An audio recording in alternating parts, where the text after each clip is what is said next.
Recently, very recently, I lost my wife, Joni Lamb. And many of you know who she is, and she's been an incredible blessing to the world, to the church, and to me personally and to my family. And the loss is significant. When you lose a spouse, I've never experienced any pain that is remotely close to the loss of a spouse. And so I want to talk to you, especially men who are widowers and widows. I want to share with you just a few things that I'm learning along the way. One of the things I've learned about life is that you minister through the pain. You minister through where you're at. You don't have to be totally well or healed or figured everything out. And I've had grief throughout my life. I've lost both my parents, fathers, and I know what that feels like. And you can't control the process, no matter who you are. As a psychologist, I'm familiar with the process of, shock and denial and anger and bargaining and sadness and acceptance. But it doesn't make it any easier. It just makes me more intelligent about what I'm going through.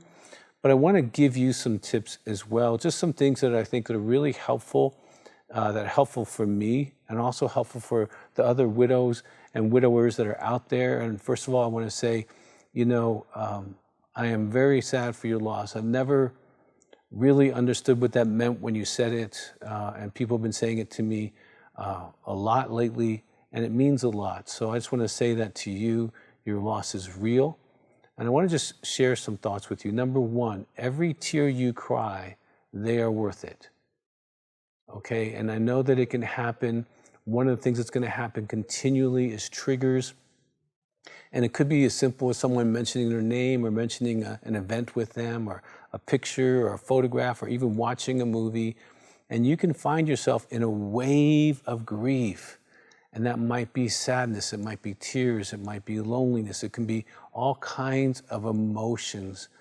And if you're not really emotionally in tune, I strongly recommend you get the book Emotional Fitness so that you can feel your feelings, because you are going to be overwhelmed with feelings.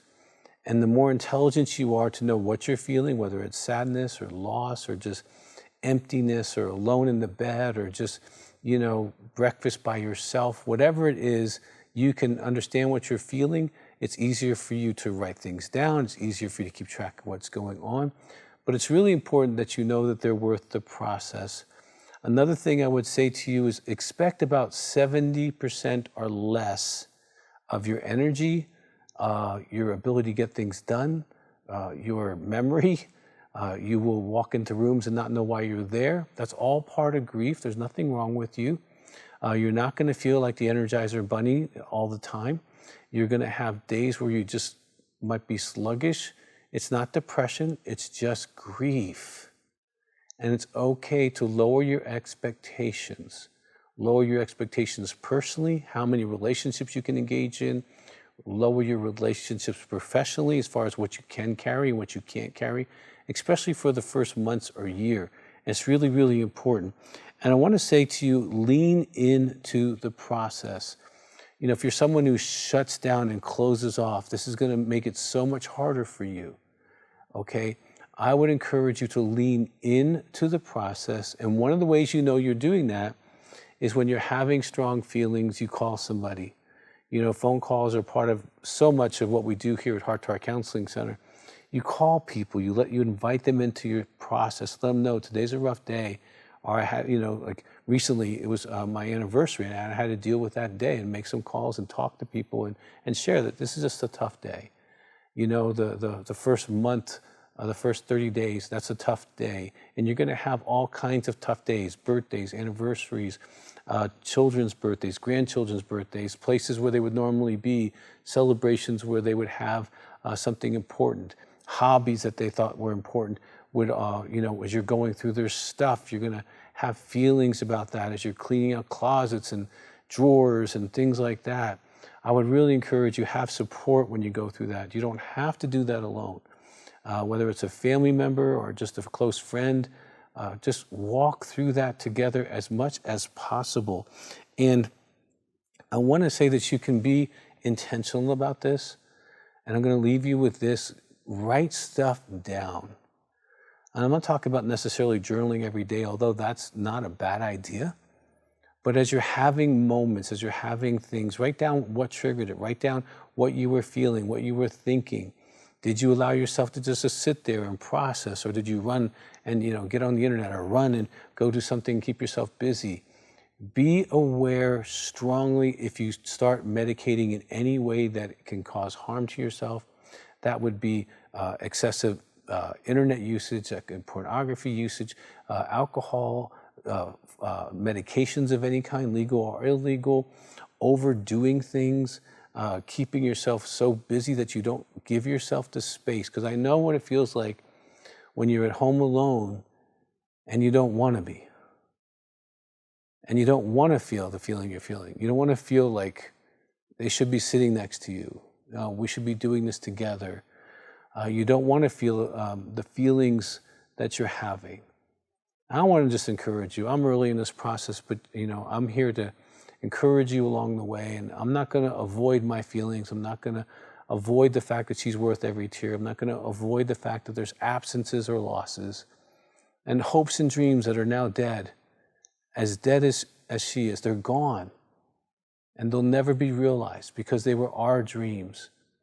And it's okay to even write goodbye letters to those dreams. It's okay to write your feelings about maybe how you feel about the loss of that dream or this thing that was planned, or even vacations or Christmases and things that you already had scheduled that were going to be magnificent and they're not there.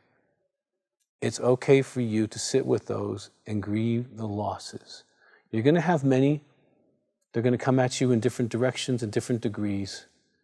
I want to let you know that if you do need professional help, reach out to someone who works with grief. If there's a grief group next to your area somewhere, a church or a counseling center that has that, if you feel you need that extra support, definitely invest in that time.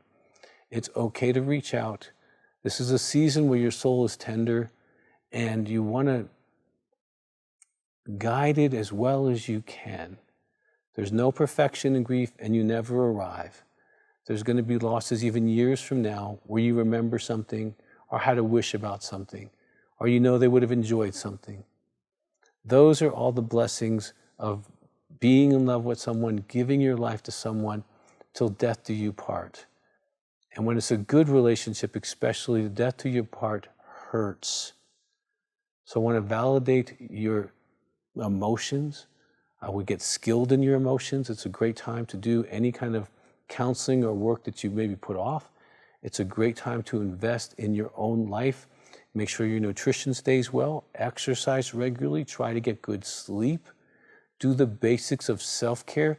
During grief, it's so important. I still get up and go to the gym. I still eat healthily. I try to get a good night's sleep.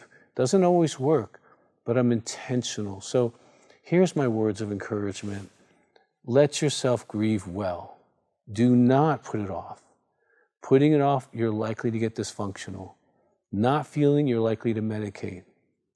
Not reaching out, you're going to lose some precious moments with some friends who really reach out to you. I have so many men who call me and text me, ask me how I'm doing, and I call them back, and we have short conversations, and they're meaningful. They just want to say they're there. And let them acknowledge that with you. Let those people that want to be there for you be there for you. So I hope this is helpful for you. And I wanted to share this as kind of my first comeback into being, Dr. Doug, who wants to love you and encourage you and help you in your life. And I will continue to do that even in this process. So pray for me, pray for yourself, pray for those that are around you that are also grieving. Be aware that children and grandchildren and employees and friends are also grieving. And when they ask you how you're doing, ask them back. Ask them about their memory. Ask them how they're being triggered. And you'll be amazed at how that can be a healing conversation that you can bring into their life. So if there's anything else we can do, give us a call, 719-278-3708. If you haven't subscribed, please. We have over 1,000 videos that can be helpful in so many areas of your life. If you got a question, put it in the box. I'm Dr. Doug Weiss, and I want to say again, I'm sorry for your loss, but I'm glad you are here to continue to live life for those that are around you.